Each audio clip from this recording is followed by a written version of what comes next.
Salam jumpa kembali buat Amang Inang, saudara-saudara, warga jemaat IKPA dan simpatisan dimanapun berada. Kita akan memulai karya dan aktivitas kita hari ini. Kita akan memohon hikmat dan bimbingan Tuhan untuk memulai segala karya kita. Kita berdoa. Damai sejahtera Allah yang melampaui segala akal, itulah yang memelihara hati dan pikiranmu dalam Kristus Yesus Tuhan kita. Amin. Firman Tuhan yang akan kita dengar dalam pembacaan pagi ini tertulis dalam kitab Wahyu pasal 1 ayat 17. Wahyu pasal 1 ayat 17. Ketika aku melihat dia, tersungkurlah aku di depan kakinya seperti orang yang mati. Tetapi ia meletakkan tangan kanannya di atas aku, lalu berkata, "Jangan takut. Aku Allah yang awal dan yang akhir." Ketika aku melihat dia, tersungkurlah aku di depan kakinya, sama seperti orang yang telah mati. Tetapi ia meletakkan tangan kanannya di atas aku, lalu berkata, "Jangan takut. Aku Allah yang awal dan yang akhir." Demikian firman Tuhan. Yang berbahagialah mereka yang mendengar serta memelihara kebenaran firman Tuhan. Saya akan mengajak Amang Inang, Bapak, Ibu, Saudara-saudara merenungkan sebuah tema, tersungkur di depan kaki Yesus. Tersungkur di depan kaki Yesus. Tersungkur itu berarti kita terjerembab. Bahkan muka kita hampir menyentuh tanah. Atau kita menundukkan kepala serendah-rendahnya. Nah, itu berarti ketika Yesus melihat Yohanes, dan Yohanes terkejut dan langsung jatuh tersungkur, terjerembab di bawah kaki Yesus dan hampir menyentuh tanah di mana kaki Yesus berada. Ini wujud dari sebuah sikap Yohanes yang melihat Yesus datang, lalu dia tersungkur di depan kaki Yesus. Ini yang menarik dari teks ini. Jadi kalau tersungkur di depan kaki Yesus, itu berarti sebuah penghormatan terhadap keagungan Yesus yang datang menjumpai Yohanes. Ketika Yohanes melihat Yesus datang menemuinya, dia mengagungkan Yesus melalui sikap yang tersungkur, terjerembab di depan kaki Yesus. Berarti tersungkur di depan kaki Yesus merupakan sebuah sikap Yohanes dalam rangka mengagungkan Yesus yang datang itu. Lalu pertanyaan kita sekarang, apa buktinya Yesus akan menolong Yohanes dan menolong kita di situasi yang begitu menderita sekali?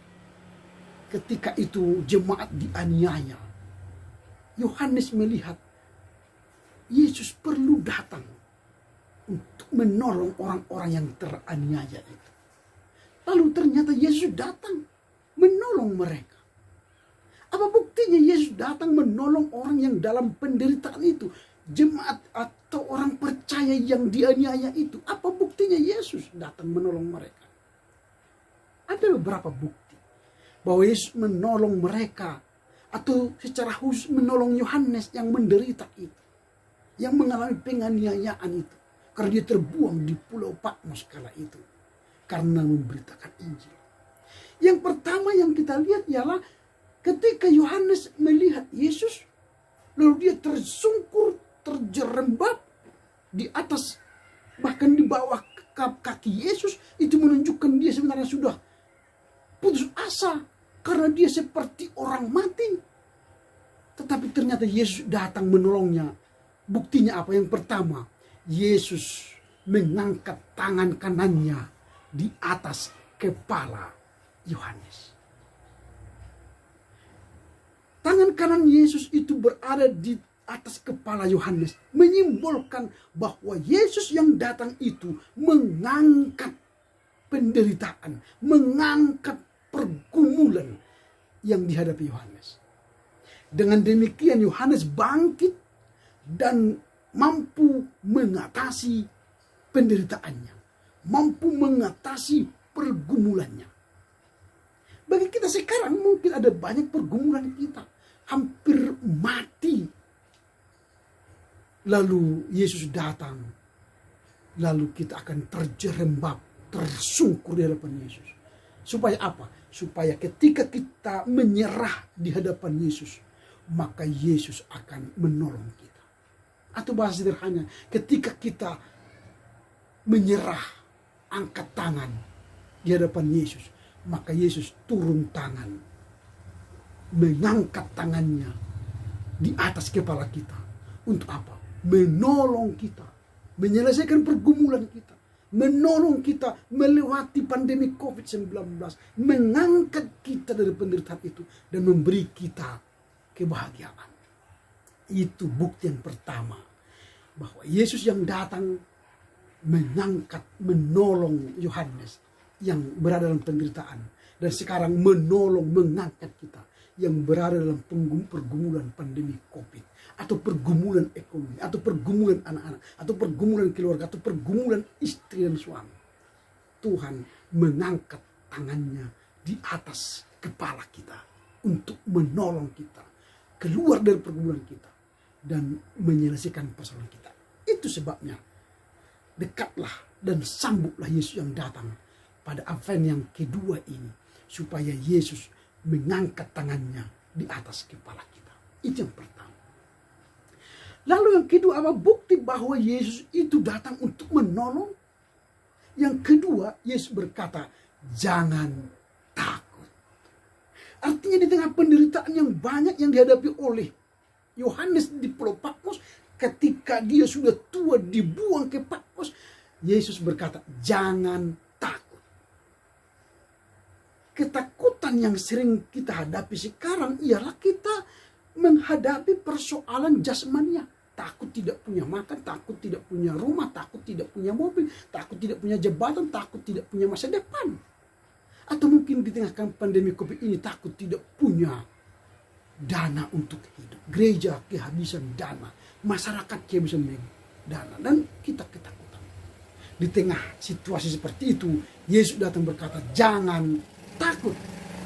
Jangan takut itu berarti Yesus memberi jaminan keselamatan bagi kita, memberikan jaminan kehidupan jasmani bagi kita, dan dia tidak akan membiarkan kita di tengah pandemi COVID-19 ini. Sama seperti Yohanes tidak akan membiarkan dia di tengah penderitaan di pulau itu sendirian dan mati di sana. Tapi Yesus datang memberikan jangan takut. Karena apa? Aku adalah Alfa dan Omega. Akulah yang menciptakan sejak awal dan akan menemani sampai akhir. Yesus memberi jaminan kepada kita. Karenanya janganlah kita takut akan kekayaan jasmani yang tidak ada pada kita. Tapi raihlah kekayaan rohani yang ada pada kita, sehingga kita akan merasa tenang.